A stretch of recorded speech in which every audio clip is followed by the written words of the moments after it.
অনেকে বলে মেয়ে মানুষের কোনো বুদ্ধি নেই, তারা খুব বোকা হয়, মেয়েদের বুদ্ধি হাঁটুর নিচে থাকে, এরকম কথা অনেক ছেলেরাই বলে। যেসব ছেলেরা ভাবে মেয়েদের কোনো বুদ্ধি নেই, তারা খুব বোকা হয়, এই কথাগুলো আমি তাদেরকে বলছি। শোনো, মেয়েদের বুদ্ধি বা শক্তি মাপার মতো ক্ষমতা কোনো পুরুষের নেই। একটি ছেলের জীবনে যদি কোনো মেয়ের ভালোবাসা না থাকে, সে ছেলের কোনো মূল্য নয়। অনেক মেয়ে দুঃখ কষ্ট পাওয়ার পর নিজেকে ভাবে কিসের স্বামী, কিসের সংসার, কিসের সন্তান, সব কিছু আমার হলেও আমি কারো না।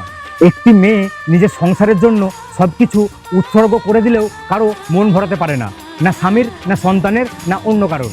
অথচ সেই মেয়েরাই গোটা জীবনটা শেষ করে দেয় স্বামী, সন্তান আর সংসারের পিছনে। ধন্যবাদ। বলে দাও আমি কার, দুটি মানুষ একটি মনের দাবিদার।